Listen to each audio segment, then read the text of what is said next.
Hey guys, and welcome back to another episode of Federico Talks Watches. Today, I'm joined by my business partner, John P., and we're going to talk about... What are we going to talk about? The new Breitling releases? Is it Omega? Rolex. That's the one. The new Rolex releases. How you doing today, buddy? Good, how are you? I cannot complain. Of course, before we get started, customary wristwatch check. What are you wearing? Well, I hate to say it, but I am wearing Rolex Oyster Perpetual 39, the OP39, in the red grape, which actually I believe is now discontinued. And I'm also wearing a discontinued Rolex Submariner. All two discontinued watch models. Guys, by the way, gotta plug the business. Go check out delraywatch.com. We just got in the limited edition, unworn Zenith 4 Revolution Cover Girl. One of the coolest neo vintage watches you can get. And as far as I know, only available at delraywatch.com. Link in the description below. Exclusive. For now, exclusive. So, John, I guess let's go in categories, okay? Let's leave the subs for last. Yeah, the sports watches. So I guess the first thing we got to talk about is OPs, okay? Oyster Perpetuals. So as far as I know, and correct me if I'm wrong here, they've discontinued our beloved 39 millimeters. Yes. They now make it in 41, 36, and 34. And they've revived the colorful dials. What do you think? I think there's also a 31 for ladies, right? Sure, but let's be honest. There's 3 ladies out there. There's 3, and they wear men's watches. At least people that watch my channel. Daughters. Graduation gifts. So, yeah, I mean, new colored dials. What do you think of the whole thing? Oyster Perpetual, what do you think? Well, I'm sure you'll have a picture right here of all the colors. And for me, I would say that, in my opinion, I think it's a little down market for the brand, considering that the dials are not metallic like they are with the last gen. They're flat dials. This dial and the other dials from last gen as of today or yesterday, are all metallic dials, whereas the new dials are more reminiscent of the vintage Stellas, but they certainly lack that charm. Well, here's the thing. I actually quite like them. I'm going to reserve full judgment until I see them in real life. And so will I. But at first glance, at first skim. At first glance, I actually like them. John, not a huge fan. I can see why. But I don't know. I do like the paying homage to the Stella dials. What I'm not a fan of is, listen, guys, I know I'm a big man over here, but 39 was the perfect size. I mean, I honestly think 39 was perfect, because the Rolex 41 is large. Well, I don't dislike them. I just like the last gen better because the dials are clearly better. There's Sure. more attention put into the dials. But I don't know. I also like the fact I find these pastel colors charming. I like the colors. But let's reserve full judgment. Here, we're in the middle on this. Could be a winner, could be a loser. I agree. We don't know. As soon as I see one in real life, which hopefully should be very soon, wink wink, I will make a video and I will give you my honest opinion. So those are OPs. What's a wink wink? I can't really wink very well, so I just phonetically be quiet. Next, we have Skydweller on Oysterflex. Mm-hmm. I mean, I don't really have an opinion here. I think it's a win because you have the option of Oysterflex. You had the bracelet, you had the alligator. Now you can get it on Oysterflex rubber. I think that's a nice little touch. Not much to say there. Then we have subs. All right, Submariners, which, let me know if I forgot anything. So updated to the 32-35 movement, gone from 40 to 41 millimeters, but with a slimmed down lug profile and slightly wider bracelet. I'll give my opinion first. I think, and I haven't seen these in real life, but I think they're going to wear similarly to the 40 millimeters because even though they're a millimeter bigger, the lugs are slightly thinner.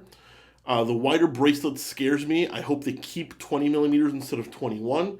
The new movement is obviously great.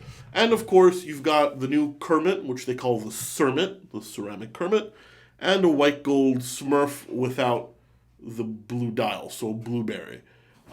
Essentially the new releases and the new black and all that stuff. I mean, you saw them. What did you think? So 2 things. One, I think they may be starting to alienate some buyers. I mean, just setting aside the lack of supply to meet the demand, but just what they're doing with the case, I get it. There was a lot of talk and chatter about making the case sizes slimmer, which they did. And they nailed it on that. They did, but now the bracelets are wider, and technically the cases are wider, so depending on the dimensions and the proportions of someone's wrist, it might be just too big of a watch for that person, even if you can find it, in which case you'll probably still buy it to flip it on the internet, but it won't be on your wrist. And the bracelet was already kind of clunky. I know that has negative connotations, but it's a big bracelet. Here's the thing. I'm wearing the big case sub, the old one on my wrist. I think the smoother lugs, the smaller lugs, and at 100% a win. I think 1 millimeter might be negligible. I'm not sure. I love the Hulk with the green. But for a guy with a smaller wrist, it makes all the difference. It does. My point is, it's very hard to judge this release of Rolex without seeing them in real life. I can tell you from pictures, I like the new sports models. I mean, I still prefer the Hulk, but I understand the new sports models. I like them. And I'm sure you guys don't want to hear this because I'm here supposed to be giving an opinion.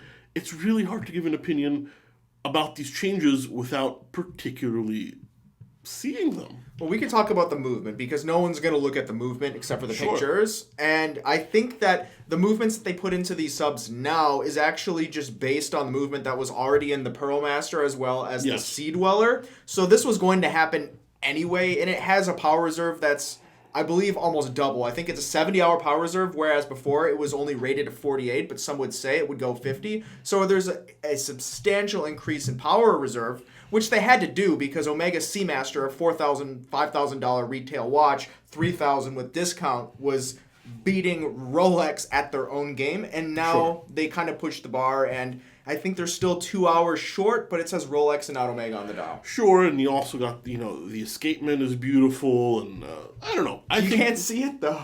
You can't see it, but I kind of like that. I mean, don't get me wrong. As a traditionalist, tool watches, in my opinion, should not have clear case backs. But that's a whole different discussion. I mean, overall, I think this was a slightly safe release from Rolex. Apart from the OPs, I like that they pushed the dial colors. Sports-wise, a safe release. But I'm going to reserve a real opinion until I actually see them. Hopefully that's going to be sooner rather than later.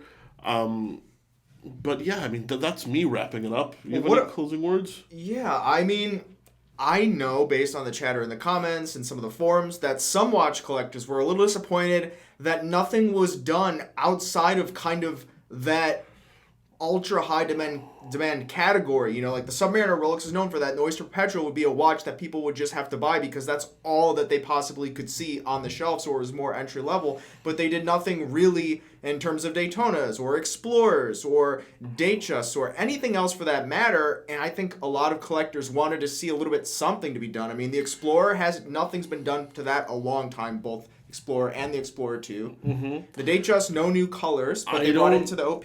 I don't disagree with you. I think what they did is just they kept it safe. Right? In the year of COVID, they wanted to keep it safe.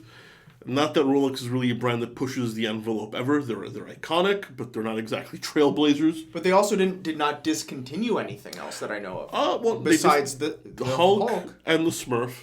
And the old sizes of the subs. And the old sizes and the 39 OP. And the 39 OP. But everything else is left untouched. So we're not going to see anything different in terms of Daytonas. In fact, there might even be more Daytonas available because nothing has been changed. Well, that's a bold statement. I'm just saying maybe. I mean, if nothing else has been changed, it's not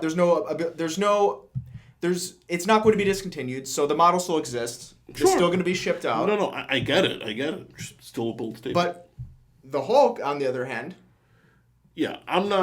everybody thinks I'm not going to sell it. By the way, I got a number in my head, and if the market hits that number, I'll sell it.